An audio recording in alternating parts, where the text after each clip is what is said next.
Hello everyone, আপনারা শুনছেন রইল প্রেমের নিমন্ত্রণ, লেখিকা ইউসুরা রেমু। এই গল্পের পরবর্তী পর্ব সবার আগে পাওয়ার জন্য চ্যানেলটি সাবস্ক্রাইব করে পাশে থাকা বেল আইকনটি অন করে দেবেন।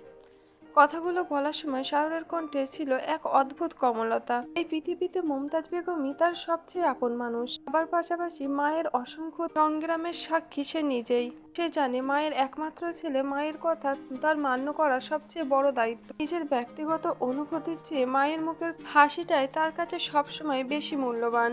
ছেলের উত্তর শুনে মুমতাজ বেগমের মুখ স্পষ্ট তৃপ্তির ছাপ ফুটে উঠেছে। তিনি মৃদু হেসে বললেন, আমি জানতাম আমার ছেলে আমাকে কখনো নিরাশ করবে না। সারোয়ার খানও ছেলের দিকে তাকিয়ে মৃদু হেসে বললেন, আগে দুই পরিবারের সঙ্গে কথা বলা হোক, তারপর ধীরে সুস্থে সিদ্ধান্ত নেওয়া যাবে। নাজনীন সুলতানাও সম্মতি জানিয়ে মাথা নাড়ালেন, কিন্তু বাসর খান নিঃশব্দে বেলার দিকে তাকিয়ে রইলেন। চারপাশে আবার কথাবার্তা শুরু হয়ে গেল, কিন্তু সেই শব্দগুলো আর বেলার কানে পৌঁছালো না। মনে হলো চারপাশের সবকিছু হঠাৎ করে ঝাপসা হয়ে গেছে। তুমি যেটা ভালো মনে করবে সেটাই করো আম্মু। শাহরের বলা এই একটি কথাই বেলার বুকের ভিতরে যেন তীরের মতন আঘাত করলো। সে এতক্ষণ ধরে যতটা শক্ত হয়ে বসেছিল, সেই শক্তিটুকু যেন ধীরে ধীরে ভেঙে পড়তে লাগলো। হঠাৎ তার মনে হলো আর এক মুহূর্ত এখানে বসে থাকলে হয়তো চোখের জল আটকে রাখতে পারবে না। সে খুব ধীরে গ্লাসটা টেবিলে রেখে উঠে দাঁড়ালো। নাজনীন সুলতানা অবাক হয়ে বললেন, কি হলো মা, এত তাড়াতাড়ি উঠে যাচ্ছিস? বেলা মুখ না তুলে খুব আস্তে বলল, খাওয়া হয়ে গেছে। তার গলাটা অস্বাভাবিক ভারী শোনালো, কিন্তু কেউ সেটা খেয়াল করলো না, কেউ না। বেলা দ্রুত উঠে দাঁড়ালো, কারোর দিকে তাকালো না। খুব ধীর অথচ তাড়াহুড়ো মিশানো পায়ে ডাইনিং রুম থেকে বেরিয়ে নিজের ঘরের দিকে চলে। ঘরের দরজাটা ভিতর থেকে বন্ধ করে এতক্ষণ ধরে শক্ত করে আটকে রাখা নিঃশ্বাসটা বেরিয়ে এলো। পিঠটা দরজার সাথে ঠেকিয়ে ধীরে ধীরে মেঝেতে বসে পড়লো সে। চোখ দুটো শক্ত করে বন্ধ করে রাখার চেষ্টা করলেও পারলো না। ফোঁটা অশ্রু গড়িয়ে পড়লো তার গাল বেয়ে। সে দ্রুত হাতের উল্টো পিঠ ধরে চোখ মুছে নিল। না, কাঁদা যাবে না। এই কষ্ট, এই অভিমান কোনোটারই অধিকার তার নেই। বুকের ভিতরটা বারবার একই প্রশ্নে উতলে উঠছে, যদি শেষ পর্যন্ত শাহরের পাশে সত্যিই অন্য নারী দাঁড়ায়, তাহলে আমি কিভাবে নিজেকে সামলাবো? প্রতিদিন তাকে অন্য নারীর পাশে দেখার শক্তি কি আমার আছে, নাকি সেই মুহূর্তে আমার ঠোঁটে হাসি থাকলেও ভিতরে ভিতরে আমি প্রতি মুহূর্তে একটু একটু করে শেষ হয়ে যাব? আর ধীরে ধীরে আরো গভীর হতে লাগলো। একে একে পুরো বাড়ির প্রতিটি ঘরের আলো নিভে গেল। করিডোর জুড়ে নেমে এলো এক অদ্ভুত নীরবতা। দূরে কোথাও ঝিঝি পোকার একঘেয়ে ডাক। মাঝে মধ্যে রাতের হালকা বাতাসে দুলে উঠছে শিউলি আর জারুল গাছের পাতা। মৃদু শব্দ চারপাশে মিলিয়ে শান্তির এক আবরণ নেমে এসেছে। চোখ দুটো এতটাই লাল হয়ে গেছে যে আয়নায় নিজেকে দেখলে হয়তো সে নিজেকেই চিনতে পারবে না। রাতের খাবারের টেবিলের প্রতিটি মুহূর্ত বারবার তার চোখের সামনে ভেসে আসছে। তা হঠাৎ দুই হাত দিয়ে দুই কান চেপে ধরে বলল, না আর মনে করতে চায় না। কিন্তু মানুষের মন কি কখনো নিজের কথা শোনে? সেই স্মৃতিটাকে ভুলে যেতে চাই, সেই স্মৃতিটাই বারবার ফিরে আসে। চোখের কোণে আবারও পানি জমে উঠলো। সে খুব আস্তে বিছানা থেকে নেমে জানালার সামনে গিয়ে দাঁড়ালো। জানালার বাইরে পুরো বাগানটা চাঁদের আলোয় ভেসে যাচ্ছে। এই আম গাছটার নিচে দাঁড়িয়ে কতবার শাহরের সঙ্গে ঝগড়া করেছে। ছোটবেলায় কত আনন্দই না করতো। সারাদিন শাহরের পিছু পিছু ঘুরতো, এটা সেটার বায়না করতো।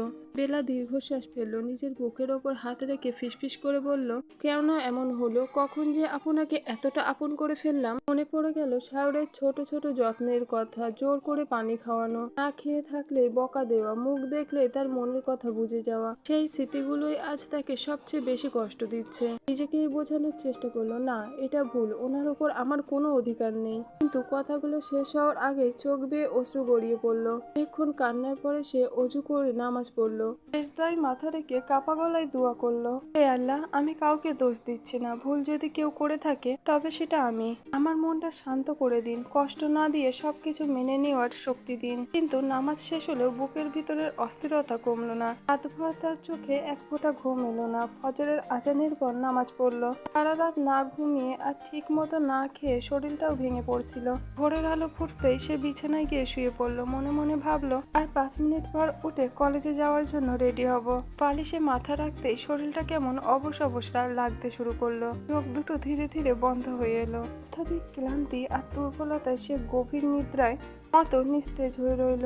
সকাল 9টা বাজে। রান্নাঘরে নাজনীন সুলতানা নাস্তা বানাতে বানাতে ঘড়ি থেকে মুচকি হেসে বললেন, এটা আজও বুঝি বেশি ঘুমাচ্ছে। তিনি বেলাকে ডাকতে তার ঘরের সামনে গিয়ে বললেন, বেলা মা ওঠ, কলেজে যেতে হবে। কোনো সাড়া নেই। আবার ডাকলেন, দরজায় টোকা দিলেন, তবুও ভিতর থেকে কোনো উত্তর এলো না। হাতল ঘুরিয়ে দেখলেন দরজাটা ভিতর থেকে লক করা। সত্যিই তার বুকের ভিতরে এক অকারণে অস্বস্তি জমে উঠল। দরজার হাতলটা আরেকবার ঘুরিয়ে দেখলেন নাজনীন সুলতানা। তিনি আবারও দরজায় নরমভাবে টোকা দিয়ে বললেন, বেলা মা, দরজাটা খোল, অনেক দেরি হয়ে যাচ্ছে। তবুও কোনো উত্তর নেই। এবার তার বুকের ভিতরটা অকারণেই ধক করে উঠল। তিনি একটু জোরে দরজা ধাক্কা দিলেন। বেলা, শুনতে পাচ্ছিস? নিস্তব্ধতা, ভিতর থেকে কোনো শব্দ নেই, না পায়ের আওয়াজ, না বিছানা নড়ার শব্দ, না কোনো উত্তর। ততক্ষণে নাজনীন সুলতানার মুখের স্বাভাবিক হাসিটা পুরোপুরি মুছে গেছে। চোখে মুখে স্পষ্ট উদ্বেগ ফুটে উঠল। তিনি কাপা গলায় আবাল বললেন, মা, একবার শুধু বল তুই ঠিক আছিস। তবুও কোনো সাড়া এলো না। হঠাৎ তার মনে পড়ল, বেলা কখনোই এমন করে না। বিশেষ করে সে দরজা লক করে খুব কম সময়।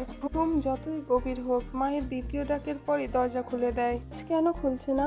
তার বুকের ভিতরের অস্থিরতা মুহূর্তেই কয়েক গুণ বেড়ে গেল। তিনি আর এক মুহূর্ত দাঁড়িয়ে রইলেন না, প্রায় দৌড়ে ডাইনিং রুমের দিকে চলে গেলেন। কণ্ঠটা তখন ভয়ে কাঁপছে। বিহান আব্বু, বিহান, তোমরা একবার এদিকে আসো। কথার ভিতরে আতঙ্ক শুনে সবাই চমকে উঠল। খবরের কাগজটা নিচে নামিয়ে দ্রুত উঠে দাঁড়ান সারোয়ার খান।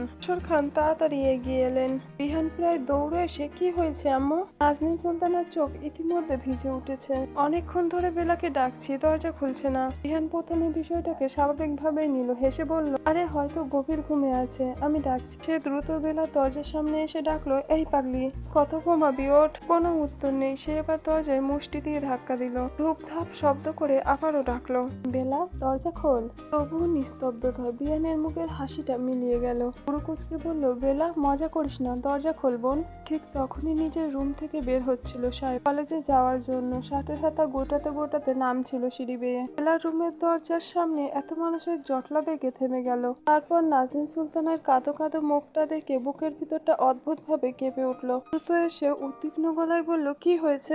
সারোয়ার খান সংক্ষিপ্ত ভাবে বললেন, বেলা অনেকক্ষণ ধরে ডাকলেও দরজা খুলছে না। কথাটা শুনে সায়রের মুখের রং মুহূর্তেই বদলে গেল। সে এক সেকেন্ডও দেরি না করে বেলার দরজার সামনে এসে দাঁড়ালো। দরজায় আলতো করে নক করলো। বেলা।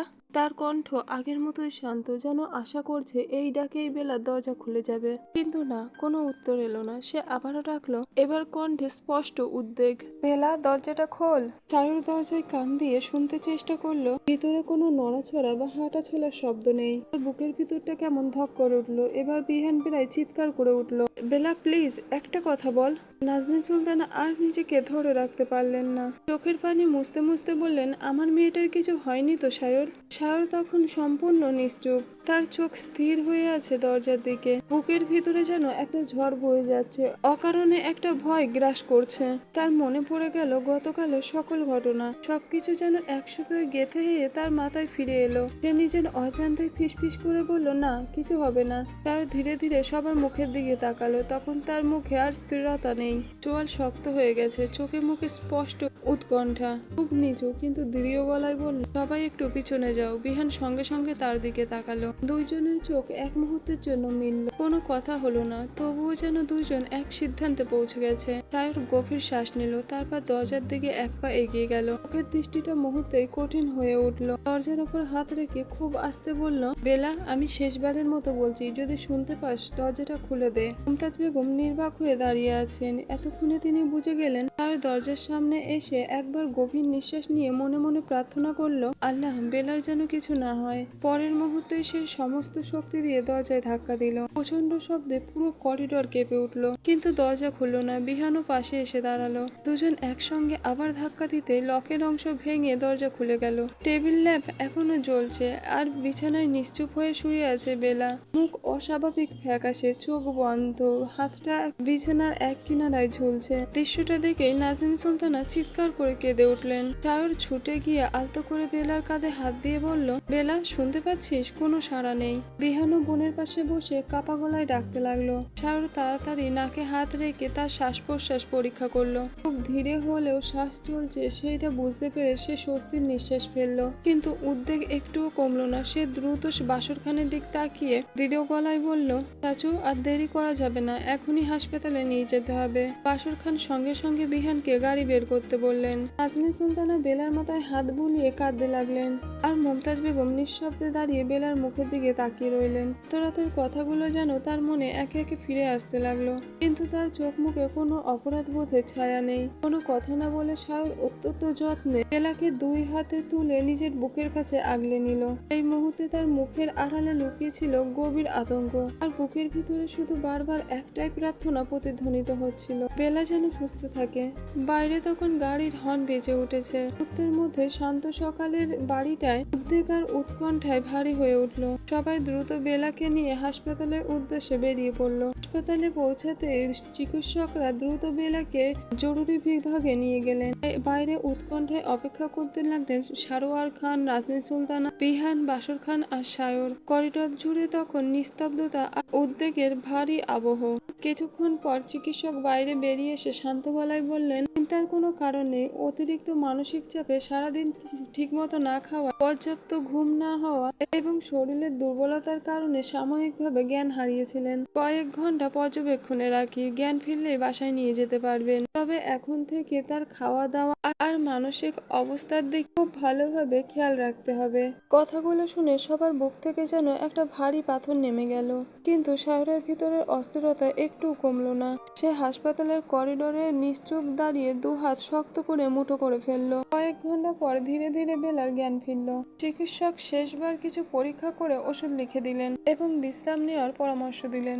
সবাই বেলাকে নিয়ে বাড়ি ফিরে এলো। বেলাকে ঘরে শুইয়ে দিয়ে শায়র আর এক মুহূর্তও দেরি করলো না। ধীর পায়ে সে মমতাজ বেগমের ঘরের সামনে গিয়ে দাঁড়ালো। দরজায় হালকা নক করে ভিতরে ঢুকলো। মমতাজ বেগম ছেলের মুখের দিকে তাকাতেই থমকে গেলেন। শায়রের চোখে আজ অদ্ভুত এক কঠোরতা, যা তিনি আগে কখনো দেখেননি। তারপর ধীর কিন্তু ভীষণ দৃঢ় কণ্ঠে বলল, আম্মু, ছোটবেলা থেকে তোমার প্রতিটা কথা মাথা পেতে মেনে নিয়েছি, আজও মানছি। তোমার সিদ্ধান্তের বিরুদ্ধে কখনো দাঁড়ায়নি। সে এক মুহূর্ত থামলো, চোখের দৃষ্টি আরো কঠিন হয়ে উঠল। শায়র এবার আরো নিচু তীক্ষ্ণ গলায় বলল, কিন্তু একটা কথা আজ পরিষ্কার করে বলে দিচ্ছি, তোমার কোনো সিদ্ধান্তের বিনিময়ে যদি বেলার জীবনে আর একবারও এমন কিছু হয়, যদি ওর কোনো ক্ষতি হয়, তাহলে আমি কাউকে ছাড়বো না, কাউকে না আম্মু, প্রয়োজন হলে তোমাকেও না। কারণ আমার চোখের সামনে বেলাকে আর একবারও এমন নিস্তেজ হয়ে পড়ে থাকতে দেখলে আমি সহ্য করতে পারবো না। কথাগুলো বলে শায়র আর এক মুহূর্তও দাঁড়ালো না, ঘুরে দরজার দিকে হাঁটতে লাগলো। আর মমতাজ বেগম নিস্তেজ হয়ে বসে রইলেন। ছেলের কথাগুলো বারবার কানে প্রতিধ্বনিত হতে লাগলো। প্রথমবারের মতন তিনি উপলব্ধি করলেন বেলা শায়রের কাছে ঠিক কতটা মূল্যবান। মুহূর্তে মমতাজ বেগমের মাথায় রাগে রক্ত চড়ে গেল। ছেলের মুখে এমন কঠিন ভাষা তিনি কোনোদিন শোনেননি, কিন্তু বিস্ময়ের সেই অনুভূতি বেশিক্ষণ স্থির হলো না। পরের মুহূর্তে তার বুকের ভিতর জমে উঠল তীব্র ক্ষোভ। মনে মনে ভাবলো, একটুখানি মেয়ে এখন আমার ছেলেকে হাত করে ফেলেছে। মেয়েটা অজান্তে ভাবেই হোক বা ইচ্ছাকৃত ভাবেই হোক শায়রের জীবনে নিজের জায়গা করে নিয়েছে। আমি তা কিছুতেই হতে দেবো না। প্রয়োজন পড়লে সবার বিরুদ্ধে গিয়ে অঙ্কুরে ছেদ টানবো। আমার ছেলেকে নিয়ে যে স্বপ্ন আমি এতদিন ধরে বুকে আগলে রেখেছি, সেখানে বেলার কোনো স্থান নেই, আজও নেই, ভবিষ্যতেও থাকবে না। যতদিন আমি বেঁচে আছি ততদিন বেলাকে শায়রের জীবনের অংশ হতে দেব না। আজ সকালের রোদটা অন্যদিনের তুলনায় আজ অনেক স্নিগ্ধ। জানলার পর্দা ভেদ করে আসা সূর্যের আলো ধীরে ধীরে বেলার মুখের উপরে পড়ছে। টেবিলের ওপর সুন্দর করে সাজিয়ে রাখা ডাক্তারের লেখা ওষুধ, 1 গ্লাস পানি আর আধ খাওয়া সুপের বাটি। এইসব দেখেই বলে দেওয়া যাচ্ছে যে এই বাড়ির সবাই এখন এই মানুষটাকে দেখেই চিন্তা করে। বেলা আধ খোলা চোখে ছাদের দিকে তাকিয়ে রইল। শরীরটা এখনো দুর্বল, মাথায় কেমন লাগছে। গতকালের ঘটনাগুলো মনে পড়তে বুকের ভিতরটা আবারও কেঁপে উঠল। ঠিক তখনই দরজা আলতো করে খুলে ভিতরে ঢুকলেন নাজনীন সুলতানা, হাতে গরম দুধ আর নাস্তার ট্রে। বিছানার পাশে বসে মেয়ের কপালে হাত রাখলেন। এখন কেমন লাগছে মা? বেলা মৃদু হেসে বলল, অনেক ভালো আছি আম্মু। নাজনীন সুলতানা দীর্ঘশ্বাস ফেললেন। ভালো থাকলেই হবে না, নিজের শরীরটারও যত্ন নিতে হবে। পড়াশুনো করতে হবে, সেটা ঠিক আছে, কিন্তু পড়াশোনার জন্য যদি নিজের জীবনটা শেষ করে ফেলিস, তাহলে সেই পড়াশোনার মূল্য কি? নাকি আমি একটু বকাবকি করি দেখে এত পড়াশোনার চাপ নিচ্ছিস মা? বেলা মাথা নিচু করে রইল। এর মধ্যে বাসর খান, সারোয়ার খান আর বিহানও ঘরে ঢুকলো। বিহান এসে বোনের মাথায় আলতো করে টোকা দিয়ে বলল, এই পাগলি, তুই কি আমাদের সবাইকে টেনশনে ফেলার প্ল্যান করেছিলি? বেলা একটু লজ্জা পেয়ে নিচের দিকে তাকিয়ে রইল। বাসর খান গম্ভীর অথচ স্নেহমাখা কণ্ঠে বললেন, শোন মা, জীবনে ভালো রেজাল্ট করাটা বড় কথা নয়, মানুষের সুস্থ থাকা তার থেকেও বড় কথা। যতটুকু পারিস মন দিয়ে চেষ্টা করবি, কিন্তু শরীর আর মনকে কষ্ট দিবি না। সারোয়ার খানও মৃদু হেসে বললেন, পৃথিবীতে এমন কোনো পরীক্ষা নেই যেটার জন্য নিজের জীবনকে ঝুঁকির মধ্যে ফেলতে হবে। সফলতা ধীরে ধীরে নিজের মেধা অনুযায়ী চেষ্টা করবি, বাকিটা আল্লাহর ওপর ছেড়ে দিবি। বেলার চোখ পানিতে ভরে উঠল। পরিবারের সকলে তাকে নিয়ে কতটা চিন্তা করে, আর সে কিনা এমন একটা মানুষকে চিন্তা করে নিজেকে কষ্ট দিচ্ছিল, যে কিনা এখন পর্যন্ত তাকে একটিবারের জন্য দেখতেও আসেনি। সে আস্তে করে সবার সামনে বলল, আমি আর এমন করব না। আচ্ছা, আপনারা অনেকেই গল্প শুনছেন কিন্তু লাইক কমেন্ট সাবস্ক্রাইব করছেন না। Please please like comment subscribe করবেন। ধন্যবাদ।